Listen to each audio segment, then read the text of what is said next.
کہ جو شخص وضو کے آخر میں اشہد ان لا الہ الا اللہ وان محمد رسول اللہ یہ پڑھتا ہے اسے جنت میں داخل کر دیا جاتا ہے۔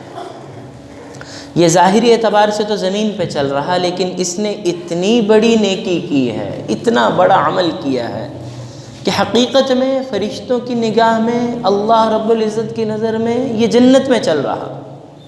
کتنا آسان عمل، کتنا بڑا اجر۔ اسی طرح جنت میں داخلے کے اسباب میں آخری جو سبب گزشتہ جمعۃ المبارک کے خطبہ میں جو ذکر کیا گیا کہ کلمات اذان، جب مؤذن اذان کے کلمات ادا کرتا ہے تو اس کا جواب دینا، اس پر آپ صلی اللہ علیہ وسلم نے فرمایا کہ جو کلمات اذان مؤذن جو تکبیرات کے الفاظ ادا کرتا ہے ویسے ہی آپ جواب دیجئے۔ صرف حی علی الصلاۃ اور حی علی الفلاح کے جواب میں حی علی الصلاۃ مت کہیے، بلکہ لا حول ولا قوت الا باللہ کہیے۔ فرمایا جس نے اذان کے کلمات کا جواب دیا، اللہ رب العزت اپنی ذمہ داری پہ اسے جنت میں داخل فرمائیں گے۔ اذان کا احترام، میں نے آپ حضرات کے سامنے اس کی وضاحت میں ایک بہت مبارک حدیث آپ حضرات کے سامنے گوش گزار کی تھی کہ مسلم شریف میں باقاعدہ ایک باب موجود ہے، ایک پورا چیپٹر اس ٹاپک سے ریلیٹڈ ہے کہ وہ افراد جو صرف دنیا میں اذان کا احترام کرتے تھے، اللہ رب العزت صرف اذان کے احترام کی وجہ سے ان کی بخشش فرما دے گا۔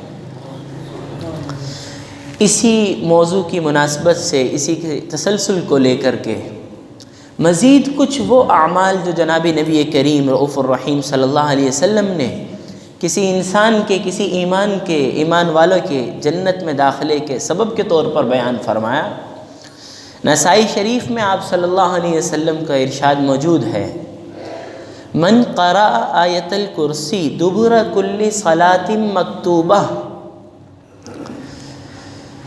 وہ شخص جس نے ہر فرض نماز کے بعد آیت الکرسی کا اہتمام کیا، آیت الکرسی کی تلاوت کی، لم یمنعہ من دخول الجنہ الا ان یموت، فرض نماز کے بعد آیت الکرسی پڑھنے والے کو جنت میں داخل ہونے سے رکاوٹ صرف اور صرف اس کی موت ہے۔ بس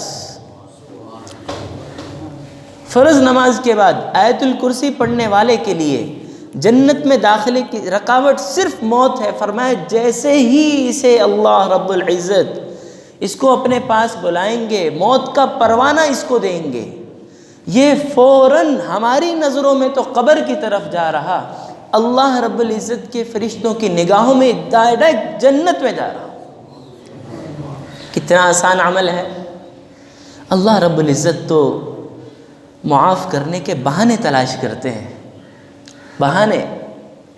ابھی مزید آپ جیسے جیسے احادیث مبارکہ آپ کے گوش گزار ہوں گی، آپ حیران ششدر رہ جائیں گے کہ کتنے معمولی عمل پر اللہ رب العزت مغفرت فرما رہے ہیں۔ تو میں اور آپ یہ بھی ایک نیت لے کر کے جائیں کہ صرف خود ہی نہیں بلکہ جان پہچان والے کو، جہاں جو آفیسز سے تشریف لائے، اپنے آفیسز میں، جو اپنے تجارتی جگہوں سے تشریف لائے، اپنی تجارتی جگہوں پر، جو گھروں سے تشریف لائے، اپنے گھروں میں اس پیغام کو آگے ڈیلیور کیجئے کہ فرض نماز کے بعد آیت الکرسی کا اہتمام۔ بہت مبارک ہیں وہ لوگ جو فرض نماز کے بعد اپنی جگہ چند منٹ، چند لمحات بیٹھتے ہیں، بہت مبارک ہے۔ ایک کمی یہ بھی اب چل پڑی ہے کہ جیسے ہی سلام پھیرا اٹھ کھڑے ہوئے۔ میں نے عرض کیا تھا ایک مرتبہ اتوار والے دن ہمارے ہاں الحمدللہ کوشش کی جاتی ہے کہ اتوار کو عصر کی نماز کے بعد 5 منٹ کا درس ہو، اور مختلف ہماری پریکٹیکل لائف سے متعلق مسائل کو بیان کیا جاتا ہے۔ میں نے ان میں یہ بات عرض کی تھی اپنے محترم نمازی حضرات سے کہ فرض نماز کے بعد کچھ دیر بیٹھنا یہ نماز کو اللہ کے ہاں قبول کروانے کے لیے ایسا ہے جیسے آپ نے مہر لگا دی۔ اور وہ کچھ دیر کتنا ہے؟ وہ کوئی بہت زیادہ ٹائم نہیں ہے، جتنی دیر میں ایک آدمی 10 مرتبہ سبحان اللہ 10 مرتبہ الحمدللہ، 10 مرتبہ اللہ اکبر پڑھ لے، جتنی دیر یہ 3 تسبیحات صرف 10 مرتبہ پڑھنے میں لگتی ہیں، اتنی دیر اگر آدمی فرض نماز کے سلام پھیرنے کے بعد بیٹھ جائے، یہ اپنی نماز کو اللہ کے ہاں اپنی عجز و انکساری کے ساتھ قبول کروا رہا ہو۔ تو ان نماز کے مبارک لمحات جو نماز کے بعد اللہ رب العزت عطا فرماتے ہیں، اس میں آیت الکرسی کا اہتمام کیا جائے۔ حضرت جی مولانا یوسف صاحب نور اللہ مرقدہ کاندھلا کے تھے، فرمایا کرتے تھے کہ جو شخص کسی بھی نیکی کو کرنا چاہتا ہے، وہ یہ چاہتا ہے کہ یہ نیکی میں کرنے لگ جاؤں، کوئی بھی نیک بات اچھی خبر سنی، اب وہ یہ چاہتا ہے کہ میری زندگی میں یہ نیکی شروع ہو جائے، تو اس کو چاہیے کہ وہ دوسروں کو بتانا شروع کر دے۔ جس نیکی کو آپ اپنی زندگی میں لانا چاہتے ہیں، آپ اس خیر کی بات لوگوں تک پہنچانا شروع کر دیجئے، لوگوں کو بتانا شروع کر دیجئے۔ یہ مت سوچئے کہ لوگ کہیں کہ خود تو کرتے نہیں، ہمیں کہہ رہے ہو، نہیں، دوسروں کو کہنے کی برکت سے، دوسروں تک اس تبلیغ دین، اس خیر کی خبر پہنچانے کی برکت سے سب سے پہلا نفع اللہ رب العزت اس کو عطا فرمائیں گے، اس کی زندگی میں وہ نیکی آسان فرما دیں۔ تو جنت کے داخلے کے اسباب میں ایک سبب فرض نماز کے بعد آیت الکرسی کا اہتمام ہے۔ اسی طرح انسان کے جنت میں داخلے کے اسباب میں ایک سبب جناب نبی کریم رؤوف الرحیم صلی اللہ علیہ وسلم نے فرمایا، من یضمن لی ما بین لحییہ وما بین رجلیہ اضمن لہ الجنہ۔ وہ کون ہے جو مجھے اس بات کی ضمانت دے دے، اس بات کی گارنٹی دے دے کہ میرے 2 جبڑوں کے درمیان جو گوشت کا لوتھڑا ہے، یعنی میری زبان، اور وما بین رجلیہ، میری 2 ٹانگوں کے درمیان جو حصہ ہے یعنی شرمگاہ، اس کی ضمانت دے دے کہ میں اپنی زبان کو اور اپنی شرمگاہ کو اللہ کی نافرمانی میں استعمال نہیں کروں گا۔ فرمایا جو اس کی ضمانت دے گا، من یضمن، جو ضمانت دے گا، اضمن لہ الجنہ، آپ علیہ السلام فرما رہے ہیں میں اس کے لیے جنت کا ضامن۔ ایک زبان کی حفاظت، اس کے لیے کوئی مال نہیں خرچ کرنا پڑتا، کوئی بہت زیادہ محنت نہیں، بلکہ اپنی زبان کو غلط بات سے روکنا ہے۔ کسی کا دل میری زبان سے ٹوٹ جائے، میں کسی کو بھری مجلس میں بے عزت کر دوں خدا نخواستہ، کسی کو اپنے غصے کے وقت کوئی ایسی بات کہہ دوں جس سے اس کا دل ٹوٹ جائے، اس کی بے عزتی ہو، میں خدا نخواستہ گالم گلوچ ہو جائے، اس سے بس بچنا ہے، رکنا ہے۔ ایک دیکھیے 2 چیزیں ہوتی ہیں، ایک یہ ہے کہ حضور علیہ السلام نے فرمایا ہو کہ جو اپنی زبان کی اس بات کی ضمانت دے کہ روزانہ 1,00,000 مرتبہ فلاں کلمہ پڑھے گا، 1,00,000 مرتبہ فلاں ذکر، یہ کرنے کا کام ہے، کرنے کا نہیں ذکر فرمایا۔ یضمن صرف غلط کام سے رکنے کا ذکر فرمایا ہے، صرف غلط چیز سے، کسی کو تکلیف دینے سے رکنا، اپنی زبان کی حفاظت کرنا، وما بین رجلیہ، اور اپنی شرمگاہ کی حفاظت کرنا۔ فرمایا اضمن لہ الجنہ، میں اس کے لیے جنت کا ضامن ہوں۔ علامہ ابن حجر عسقلانی رحمہ اللہ نے احادیث کی تشریح لکھی ہے۔ اس حدیث مبارکہ کی تشریح میں علامہ ابن حجر رحمہ اللہ فرماتے ہیں کہ زبان کی حفاظت میں جہاں یہ بات شامل ہے کہ کسی کو تکلیف نہ دی جائے، زبان کی حفاظت میں جہاں یہ بات شامل ہے کہ کسی کو میری زبان سے تکلیف نہ پہنچے، وہیں یہ بات بھی شامل ہے احقاق حق، حق بات کہنا یہ زبان کا حق ہے۔ کسی موقع پر آپ کی گواہی کی ضرورت پیش آتی ہے، آپ کو کسی کے بارے میں کہنا پڑتا ہے کہ یہ غلط ہے، آپ کو اس سے تعلق بھی ہے، آپ کے ایک پرانے اس سے رشتے ناتے بھی موجود ہیں، لیکن دوسری طرف کسی موقع پر مجبوری میں، ضرورت کے موقع پر آپ کو کہنا پڑ رہا، آپ چشمدید گواہ ہیں، آپ کو علم ہے کہ غلط ہے، تو غلط کو غلط کہنا یہ زبان کے حق میں شامل ہے۔ جناب نبی کریم رؤوف الرحیم صلی اللہ علیہ وسلم نے قیامت کی نشانیوں میں سے ایک نشانی یہ بھی فرمائی کہ قرب قیامت کے وقت، جب قیامت قریب ہوگی، تو ایسے واعظ ایسے بیان کرنے والے، ایسے علماء پیدا ہو جائیں گے جو لوگوں کے خوف سے حق بات نہیں کہا کریں گے۔ فلاں صاحب ناراض ہو جائیں گے اگر میں نے یہ بات کہہ دی، فلاں صاحب کو دل کو لگے گی اگر میں نے یہ بات کہہ دی۔ فرمایا احقاق حق چھوٹ جائے گا۔ اور حضرت عمر فاروق رضی اللہ تعالیٰ عنہ فرمایا کرتے تھے، ایک مرتبہ خطبے بیان کے دوران فرمایا کہ تمہیں معلوم ہے کہ بدترین خلائق کون ہے، یعنی بدترین مخلوق کون ہے؟ کسی نے، ہر ایک نے اپنے اعتبار سے، کسی نے نان مسلمز میں سے بدھ مت کا نام لیا، بت پرستی کا نام لیا، ایک صاحب نے مسلمانوں میں سے کسی نے شراب پینے والا، غرض ماں باپ کا نافرمان۔ حضرت عمر رضی اللہ عنہ نے فرمایا میں نے جناب نبی کریم رؤوف الرحیم صلی اللہ علیہ وسلم سے کو یہ فرماتے ہوئے سنا ہے کہ بدترین خلائق، بدترین مخلوق اللہ کی نظروں میں وہ بدترین عالم دین ہے کہ جو حق بات نہ کہے۔ اللہ کی نافرمانی ہو رہی ہو، وہ لوگوں کی خوشامد کی وجہ سے اور لوگوں کے طعن و تشنیع اور تنقید سے بچنے کے لیے حق بات نہ کہ اسے معلوم ہے کہ غلط ہو رہا۔ اسی طرح محترم دوستو، ہر انسان پر، وہ چاہے کسی بھی شعبے سے تعلق رکھتا ہو، جہاں زبان سے کسی کو تکلیف دینا زبان کا گناہ ہے، وہاں حق بات نہ کہنا بھی زبان کا گناہ ہے۔ احقاق و حق بات کو حق طریقے سے بیان کرنا۔ تو جناب نبی کریم رؤوف الرحیم صلی اللہ علیہ وسلم نے فرمایا کون ہے جو دو جبڑوں کے درمیان، یعنی زبان کی مجھے ضمانت دیتا ہے کہ میں اسے حق کے علاوہ کہیں استعمال نہیں کروں۔ وما بین رجلی، اپنی شرمگاہ کی کون ضمانت دیتا ہے؟ تو میں اور آپ اگر جنت میں داخلے کا ایک سبب چاہتے ہیں تو دیگر اسباب میں ایک عمل، ایک نیکی یہ بھی ہے، ایک طریقہ یہ بھی ہے کہ اپنی زبان کی حفاظت۔ حضرت ابوبکر صدیق رضی اللہ عنہ ایک مرتبہ اپنی زبان کو پکڑ کر بیٹھے۔ کسی نے عرض کیا امیر المؤمنین کیوں اس طرح پریشان بیٹھے ہیں؟ تو امیر المؤمنین حضرت ابوبکر صدیق رضی اللہ عنہ نے فرمایا کہ میں نے جناب نبی کریم رؤوف الرحیم صلی اللہ علیہ وسلم سے سنا هل يكب الناس في النار الا حصائد السنتهم، جہنم میں ایمان والوں میں سے سب سے زیادہ جانے والے وہ افراد ہوں گے الا حصائد السنتهم، جو اپنی زبانوں کی حفاظت نہ کرتے ہوں گے۔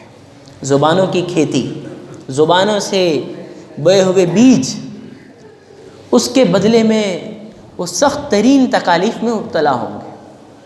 میں معذرت کے ساتھ عرض کروں گا کہ مجھے چند ماہ کم و بیش 6 ماہ سے زائد KPK میں رہنے کا موقع ملا، کوہاٹ سے کی طرف، اور پختون برادری میں ہر علاقے میں اپنی ایک خوبی ہوتی ہے، ہر علاقے کی اپنی ایک صفات ہوتی ہیں۔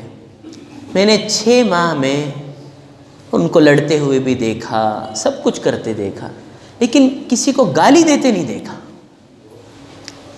مجھے پشتو خوب آتی ہے، خوب میں سمجھتا ہوں۔ میں نے کسی کو گالی دے، کنزل گالی ناممکن ہے کوئی پٹھان، خاص طور پہ پھر وہ پہاڑی علاقے کا ہو۔